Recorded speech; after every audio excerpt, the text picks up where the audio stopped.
सियाए राम। तू जाने करतार तेरिया तू ही जाने। ये घटना काफ़ी साल पहले की है। उस समय पटेल नगर दरबार में कुछ काम चल रहा था। वो काम एक गोगिया नाम के ठेकेदार को दिया गया था। पटेल नगर दरबार में उन दिनों ज्ञानचंद चाचा जी सेवा में हुआ करते थे। गोगिया ने काम के बीच में चाचा जी से 20,000 रुपये मांगे। वो काम के बीच में ऐसे पैसे मांगता नहीं था, पर शायद उसे कुछ ज़रूरत थी। दरबार के सामने एक तंदूर होता था, जहाँ मैं चाचा जी के साथ दोपहर को दाल रोटी खाया करता था। उस दिन जब मैं चाचा जी के साथ वहाँ खाना खाने बैठा तो उन्होंने मुझे बताया कि तेरे गोगिये ने मुझसे 20,000 रुपये मांगे हैं।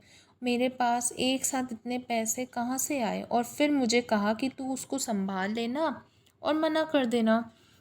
मैंने चाचा जी को कहा ठीक है। उसके बाद मैं खाना खाकर हाथ धोकर जैसे ही मुड़ा, सामने एक गाड़ी रुकी। गाड़ी ड्राइवर चला रहा था और पीछे एक औरत बैठी थी। उसने शीशा नीचे करके इशारे से मुझे अपने पास बुलाया। मैं उसके पास गया। उसने थोड़ा सा शीशा नीचे करके कहा कि बाबेदा चौबारा। मैंने कहा हाँ जी। फिर उसने ज्ञानचंद चाचा जी के बारे में पूछा। चाचा जी अभी खाना ही खा रहे थे। मैंने उनकी तरफ इशारा किया कि वो बैठे खाना खा रहे हैं। उसने एक लिफाफा मेरे हाथ में देते हुए कहा कि ये लिफाफा मैं उनको दे दूँ। इसके बाद उस औरत ने शीशा ऊपर किया और ड्राइवर को गाड़ी चलाने का इशारा किया और गाड़ी चली गई। मैं वो लिफाफा लेकर चाचा जी के पास गया और लिफाफे को हाथ में तोलते हुए बोला कि लो जी, वज़न के हिसाब से इसमें 10,000 रुपये लग रहे हैं। तो गोगिया का 10,000 का इंतज़ाम तो हो गया, बाकी देखते हैं। चाचा जी ने खाना खाकर हाथ धोकर मुझे कहा कि लिफाफा खोलकर देख कितने पैसे हैं। लिफाफा खोला तो उसमें से 50,000 रुपये की एक गड्डी निकली। उसे देखकर चाचा जी मुस्कुराए और बोले कि ले काके, हजूर जी ने तेरे अगले काफ़ी टाइम तो इंतज़ाम कर दिता। फिर उन्होंने मुझसे पूछा कि वो औरत कौन थी। मैंने कहा जी, मैं तो नहीं पहचानता। उन्होंने कहा कि तेरी ड्यूटी औरतों में प्रसाद बांटने की होती है, तो तू कैसे नहीं जानता है?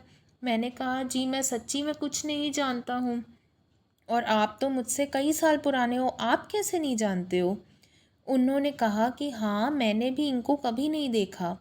संगत जी, आज तक नहीं पता कि वो औरत कौन थी। कैसे हजूर पिताजी आकर अपने सेवकों के छोटे छोटे फुरने पूरे कर दिए करते थे, उसका अंदाज़ा भी हम नहीं लगा सकते हैं।